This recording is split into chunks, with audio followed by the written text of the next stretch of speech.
Then right to seek asylum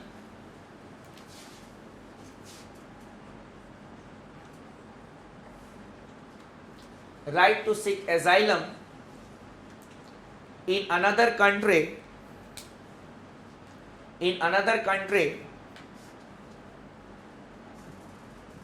if a person is not feeling safe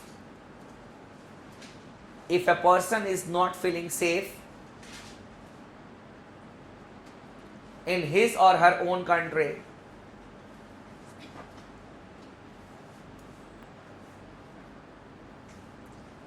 then right to take part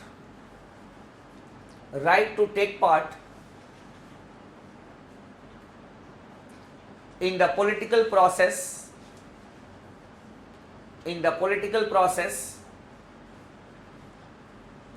of one's own country. Yani he will go and campaign in the American president's election. One's own country means your own country only. Clear? That is your human right. Next, right to practice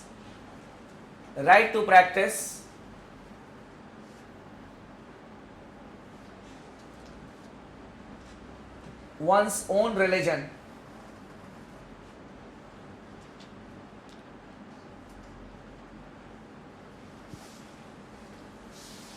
It includes right to freedom of conscience also, that you can follow any religion of your choice, not an issue. And there is a long list of it. I just wanted to give you an idea, because in one of the prelims examination they asked which of the following is a human right. Which one of the following is a human right or is not a human right. So you need to have an idea that okay, these are our human rights. In the next paragraph you can write, these rights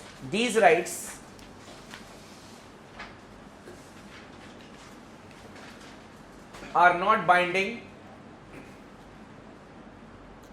These rights are not binding on the countries,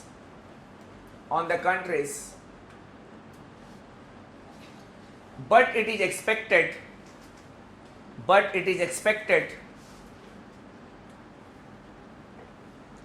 that a democratic country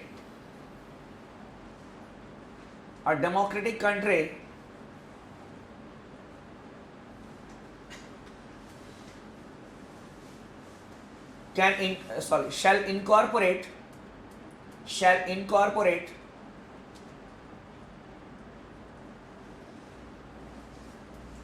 as many human rights as it can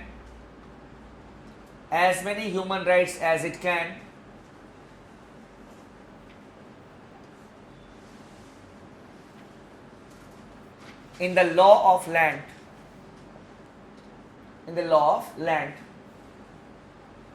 That is the constitution.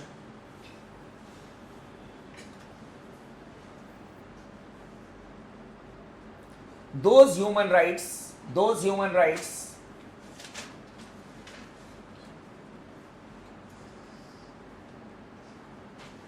which have been incorporated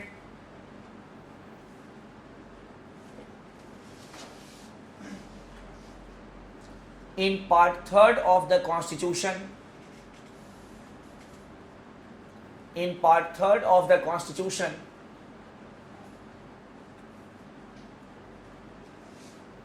and which enjoy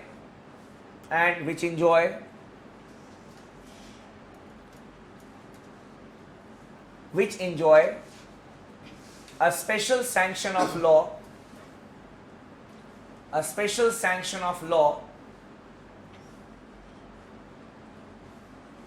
are known as fundamental rights.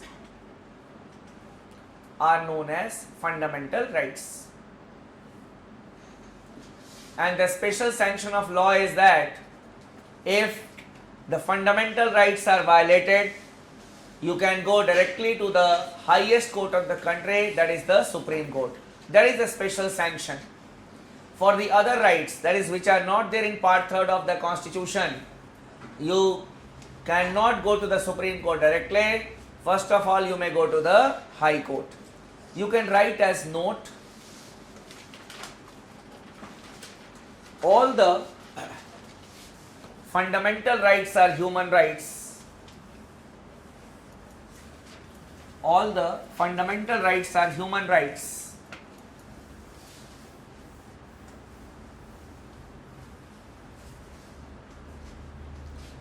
But all the human rights are not fundamental rights.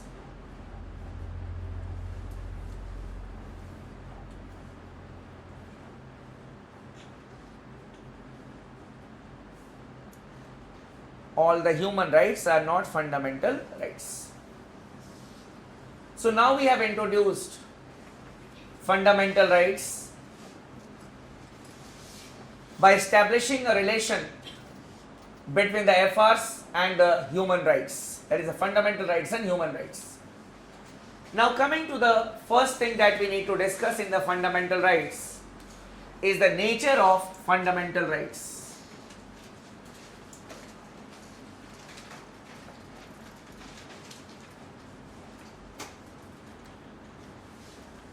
Nature of fundamental rights.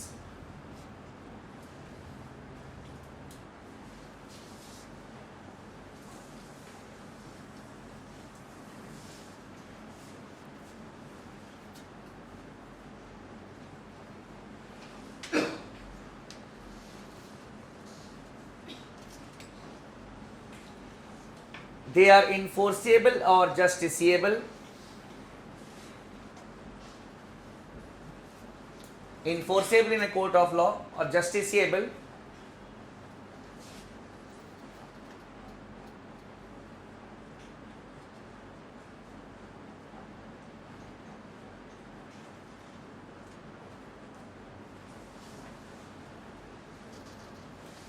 they are negative obligations and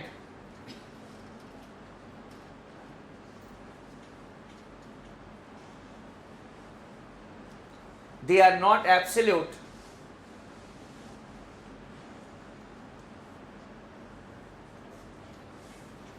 but restricted rights. They are not absolute but restricted rights.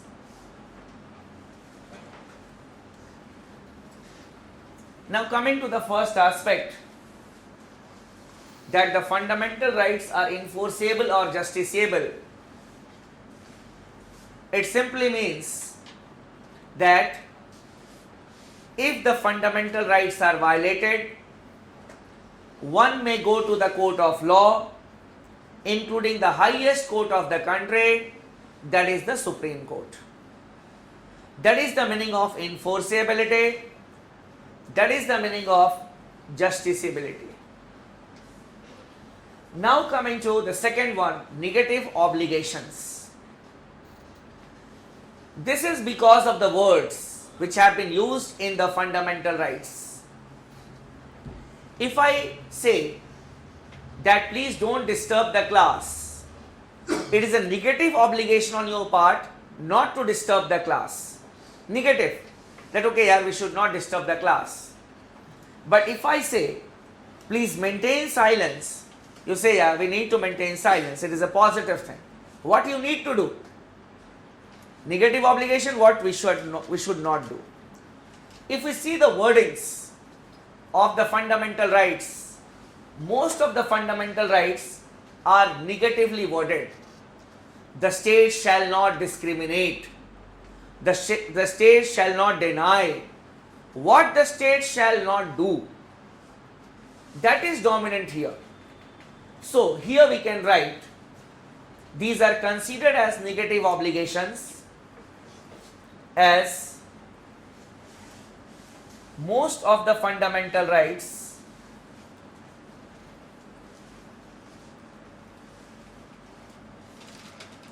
are negatively worded.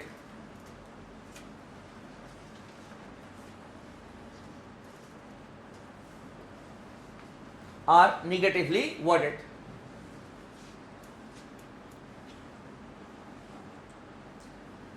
Now coming to this one, not absolute but restricted rights.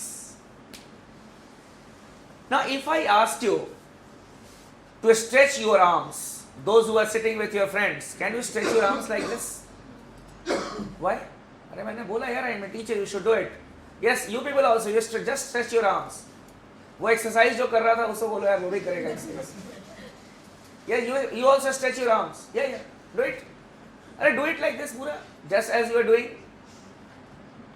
Now I am asking you to do. अरे you stretch it like this. आप लोगों ने किया ही नहीं है, मैंने उनसे exercise करवा दी. हाँ चलो आप लोग भी ट्राई करो, करना चाहिए.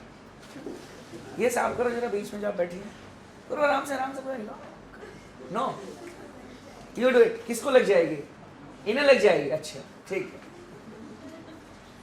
Regarding freedom it is said, my liberty to extend my arms and where the other person's nose begins. Regarding freedom it is said, my liberty to extend my arm's end where the other person's nose begins. Means, if the freedoms are not restricted, if the rights are not restricted, it may lead to chaos and anarchy in the society. And that is why the freedoms must be restricted, and there are some reasonable restrictions which have been imposed on the fundamental rights also. ठीक है, you may write it.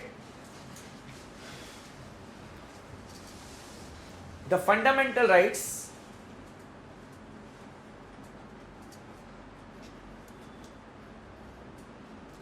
are not absolute,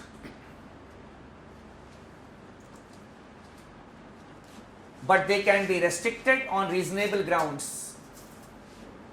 They can be restricted on reasonable grounds.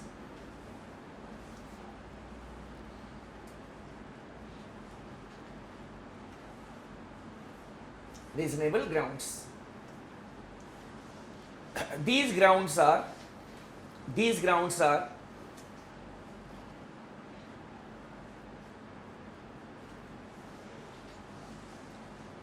in the interest of security of the country,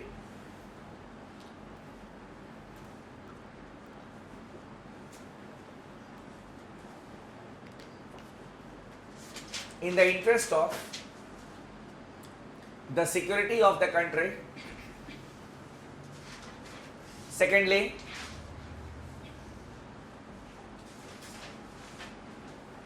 contempt of court,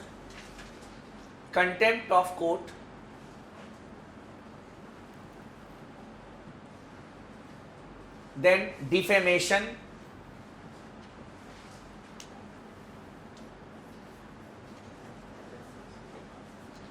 defamation is character assassination. Defamation. Then to protect and promote the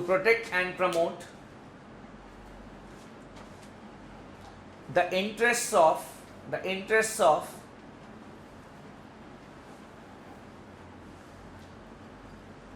the weaker sections of the society, to protect and promote the interests of the weaker sections of the society, like children, women, scheduled castes, scheduled tribes, etc. Then to maintain public order,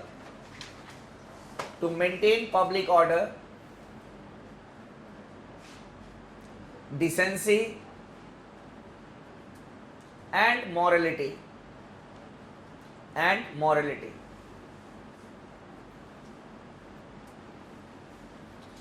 Why section 144 is imposed? To maintain public order. Why curfew? To maintain public order. Clear? Why certain indecent things have been banned in public? It is to maintain decency. Clear? So such type of things are there. But there are certain rights or fundamental rights which are absolute and there can be no restrictions on them. They are absolute. Your right to life is not absolute. Your right to life is not absolute. The judge will say hang till death and our right to life is gone. Our right to life is gone. During national emergency, it cannot be suspended, means it cannot be arbitrarily taken, that's all. It can be taken through the procedure established by law. Shoot at sight orders are given and right to life is gone. Suspension means people feel that it is not suspended even during emergency. It means that it is absolute. It does not mean that it is absolute. It can be taken even during national emergency, but only according to the procedure established by law, not otherwise. But there are some fundamental rights which are absolute in nature and under no conditions there can be restrictions on them.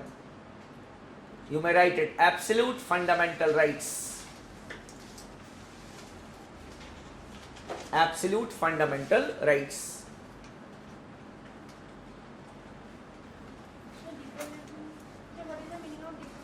Character assassination, मानहानि बोलते हैं, ठीक है?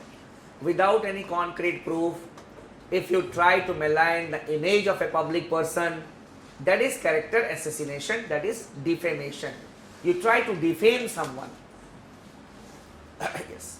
We are talking about the absolute rights. Right against untouchability.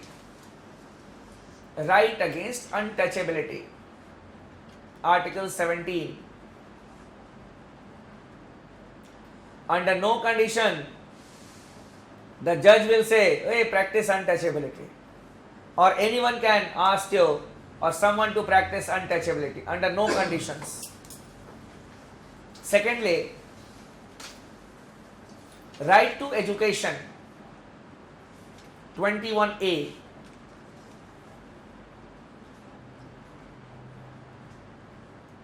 If a child from the age of 6 to 14 years wants to get free education in a government school, obviously he should not be denied the right to get education. Next, not to be employed, also not to employ children below 14 years of age, not to employ children below 14 years of age in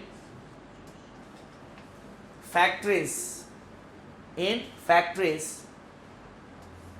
or hazardous units.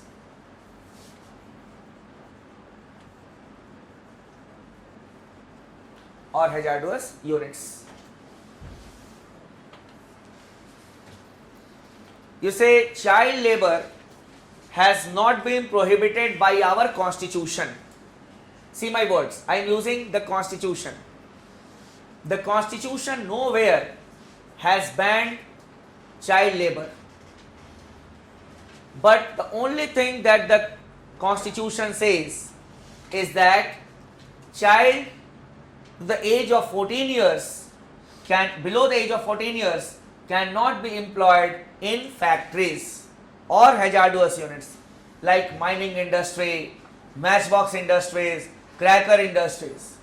No doubt, we have got a parliamentary law related to the child labor that we will be discussing later on.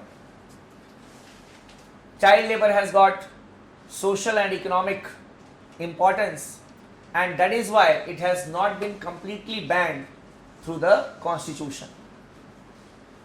Next, right to freedom of conscience.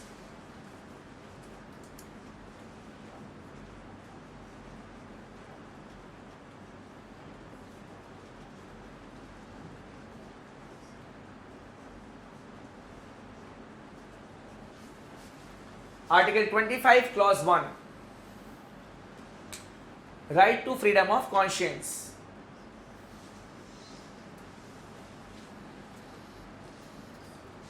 Article 25 clause 2, right to practice, profess and propagate is not an absolute right. There can be restrictions on that. If you want to have a religious procession, you need to take the permission of the district authorities for that. But right to freedom of conscience is an absolute right. Means the inner freedom of an individual to follow any religion that he wants to follow. That is the inner freedom of a person to follow a religion. That is right to freedom of conscience. Under no conditions a person shall be forced to follow a religion or practice a religion that he never wants to follow. These are the absolute rights. Rest on all our fundamental rights, we can have restrictions. समझ गए? So 3 things we need to remember, 1, 2 and 3. Now coming to the next aspect, judicial review and fundamental rights.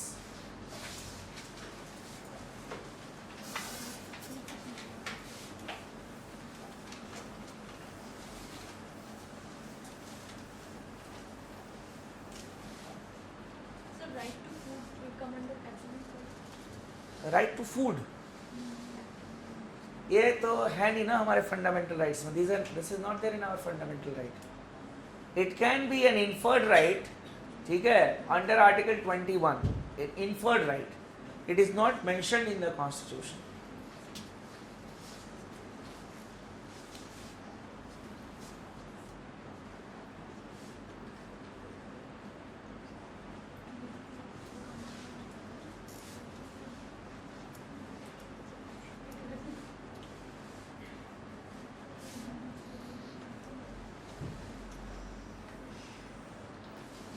Judicial review and fundamental rights.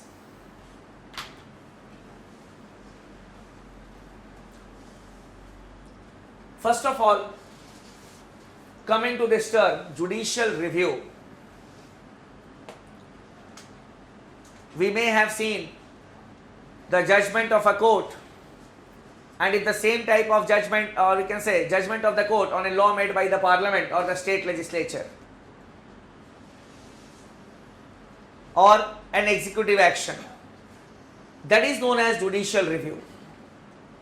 For example, if the government makes a law, that is whether the parliament or the state legislature makes a law,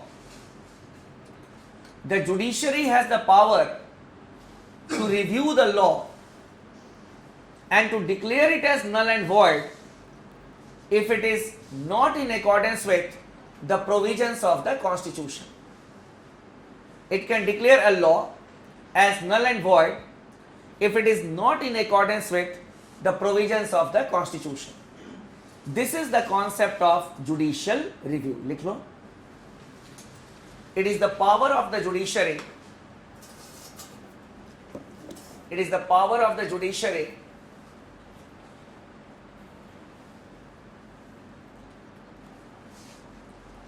to review a law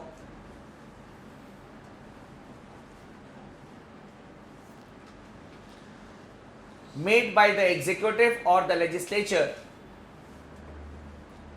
made by the executive or the legislature,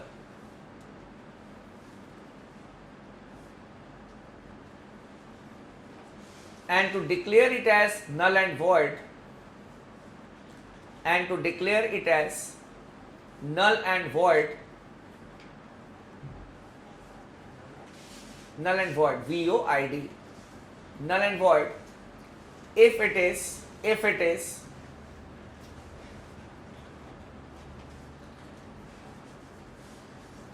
inconsistent, if it is inconsistent or in conflict with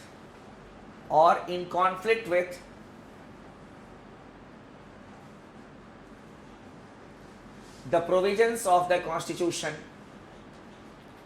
the provisions of the Constitution.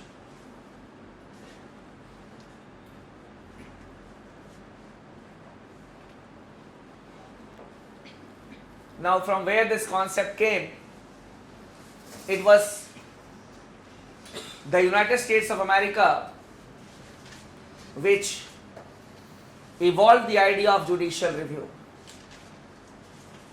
The US Congress had made a law related to judiciary known as Judicial Act,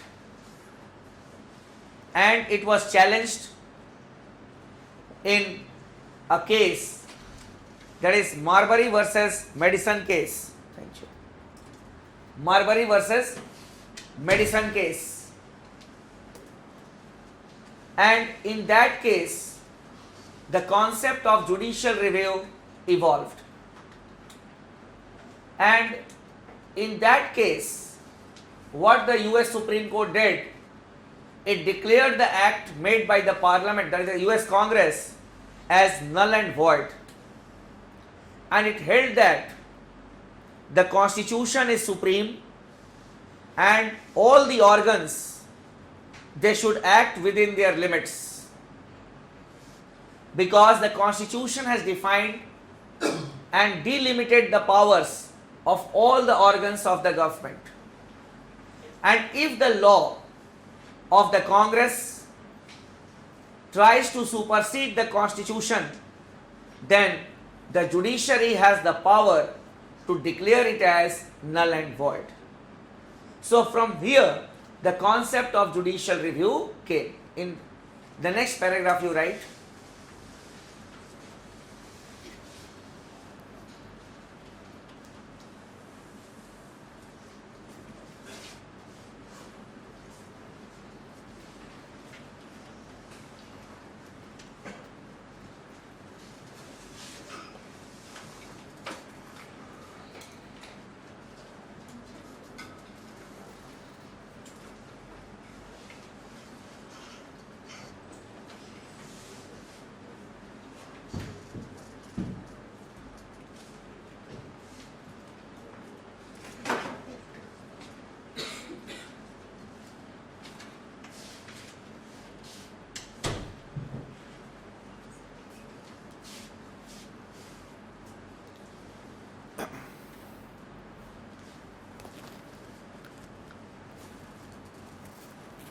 the concept of judicial review emerged in the US.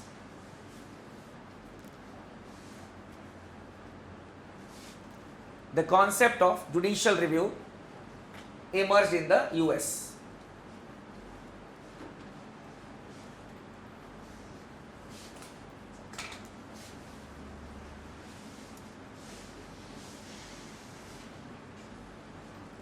It was in the Marbury versus Madison case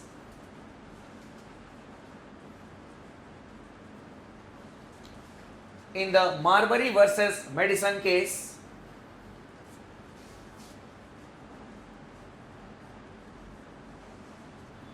(1803),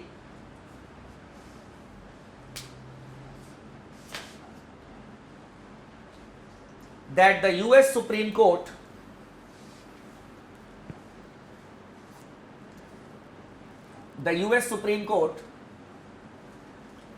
declared the Judicial Act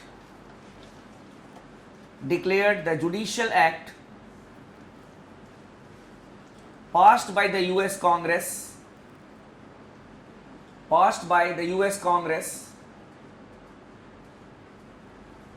as null and void.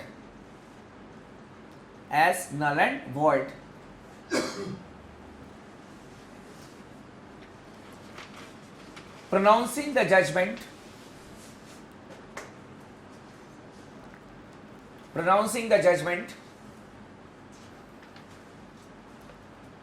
Chief Justice Marshall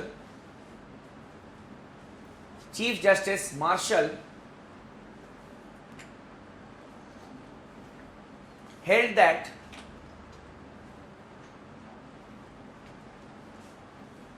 the US Constitution